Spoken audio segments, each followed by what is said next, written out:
Grateful for the time with Kyle Brandt. Check him out. Good Morning Football, NFL Network. It'll be 10 takes in 10 minutes. A little late night takeout with Kyle. And I'm starting, Kyle, with the Indianapolis Colts for this reason. Yeah. They have the best record in the league. They have the best point differential in the league. They have a running back who, for the fourth time, scored 3 times. I know there's something. Their schedule's going to get more difficult coming up here soon, so they'll get a chance to show us for sure. But I believe there's something. I'm just not sure what. What do you believe the Colts are, Kyle? I think it's funny because, Scott, you and I have been doing this for like 6 or 7 weeks. And I remember back around week 2, we were like, oh, what a cute story. Right. The Colts off to a fast start. Good for them. And now they're the best team in the NFL. They have the best running back in the NFL, the best O-line. I think they might have the best tight end in the NFL. And they have the best story by far. That's passive-aggressive. I'm going to talk about Daniel Jones. Scott, he's done the full Travolta. Like, he's gone from the Look Who's Talking franchise to Pulp Fiction like that.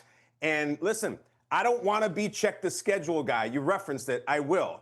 Next week, 1 p.m. window, which I know you love, Steelers. Then even better, they'll be in Europe at 9:30 a.m. Eastern against Atlanta, who was not on the same planet as anybody else today. And then after the bye, we're at Arrowhead in Super Bowl 59.5, and it's on. This is prime time, baby. We got to flex these guys because they're great, and they kick the crap out of everybody, including today. That's the most important point to make in my estimation, Kyle. Really good teams beat bad teams by a lot, and that is what the Colts are doing. But we agree they're going to get chances to demonstrate it against better teams coming up shortly. Speaking of bad teams, and you said you're a sicko because you dig the Jets. On this same day, Kyle Brandt, the Jets erase a double-digit lead on the road, and Miami on the road wins by double digits. Any given Sunday, sure, but for both to happen on the same Sunday, how do you explain it? What do you make of it? Okay, Jets-Bengals was hilarious. That's such an entertaining product for 2 teams that are so bad. And I have evidence, Van Pelt. Watch what I have here. At the end of the game, it's about to happen. It looks like the Bengals, oh my God, they're going to lose to the Jets. This poor lady in the crowd, God bless you, miss. That is the face a fan makes when there is a season or career-ending injury, when there's an ambulance on the field, and then she's just making that face because they're going to lose to the Jets. And look at her friend won't even console her. Whoever you are, miss, I feel you. And Scott, you have the theater mask that one's crying and one's smiling. Right. Look at these bros who went to the Jets-Bengals game straight from Spirit Halloween with clown masks and wigs. And they won this game, and I want to buy those guys a beer. I don't know who they are or where they are, where in Jersey they're from, but they showed up like clowns and they left like kings, and I'm at home on the couch just applauding. What a game. You'll find them because that's what you do, and then you'll turn it into a brilliant segment down the road, which is part of the reason why I love you. All right, I don't invoke the name Reggie White ever because he's Reggie White.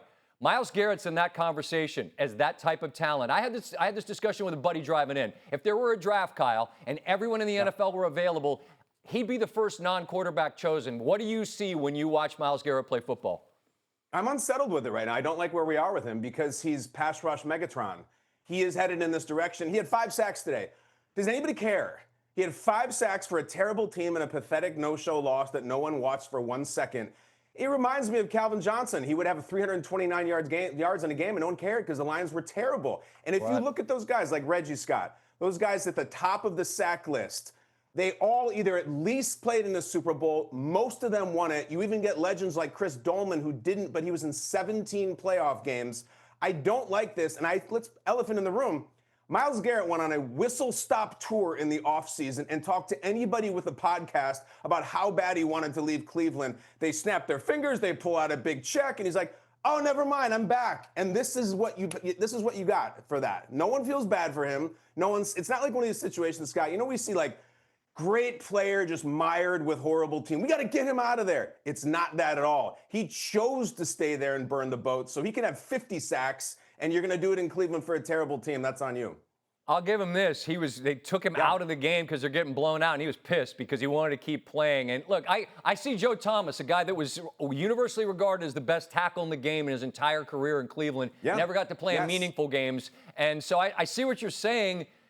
Look, the Mad Men line, that's what the money's for. I suppose maybe to a degree we're all guilty of that. And Scott, I got to say, I'm glad they took him out. I'm glad because I don't want Myles Garrett staying in and breaking the single-game record. The single-game record is held by the late Derek Thomas, who did it in the game, and everyone remembers he did it against Dave Craig. If the single game record was Myles Garrett today at the end of October and some awful team, that record means something. Keep him out. I'm sorry. That is what the money's for, Don Draper and Myles Garrett. I hope it all ends well because I know it's going to end in a direct deposit. Well, I feel like there's a little bit of a nibble of things you didn't love there. Some you loved, some you hated. Anything. The floor is yours. So many things. Well, listen, I'm in mourning right now, Scott, for the 2025 season of Cam Skattebo. It's just dust in the wind.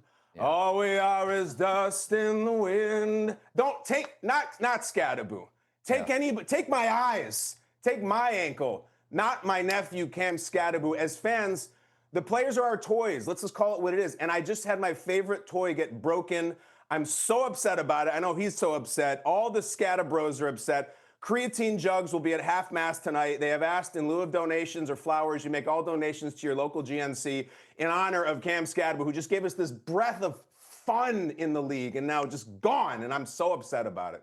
It sucked. I mean, I understand every team needs to do this. They announced he would not be back for this game. I think we could connect the dots, but if anyone would like a Lego, just put another foot on and try to figure out how to get a shot of Toradol and play, it would have been him.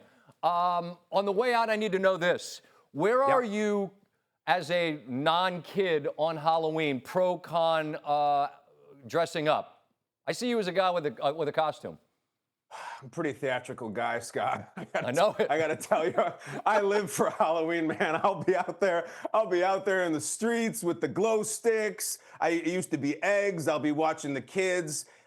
We have Scott, you know how Halloween now is what Christmas used to be in this country. It's as big. And we have a full skit in our front yard now. It's like Cirque du Soleil. And they're all football players. And you better believe that there is a Taylor Swift skeleton and the Travis Kelce skeleton. It is a 3-act play in my front yard just for Halloween. So that's a big yes. We're into it. All right, this is unrelated but related because on the podcast, I was dressed up as a guy from a hardware store. I have steamrolled right past middle age into being elderly. Have you reached the stage of life, Kyle, where you just wander around a hardware store just because you kind of like the scent and maybe you need some cleaning products? Have you reached that place? That lumber scent hits different. You walk in there and smell that lumber. I wish they could put that in one of those trees and I would hang it from my rearview mirror. I'll tell you what, you want a real walk on the wild side. You go outside to the garden section, and I'm in Shangri-La. I don't know what they've got out there. There's sprinklers running. There's Third Eye Blind playing, and I wish they had a bar out there, Scott. I would never leave. It's a great, great spot. That's a yes. So yes to costumes, 3-act play. Yes to the full tiki torch, garden hose, bird feeder. Yes. He's all in for all that. Kyle Brandt, ladies and gentlemen, check him out. Good Morning Football, NFL Network. And when he's got the time, we appreciate him sharing it with us here on SportsCenter. Be well, my friend. Bud. You got it.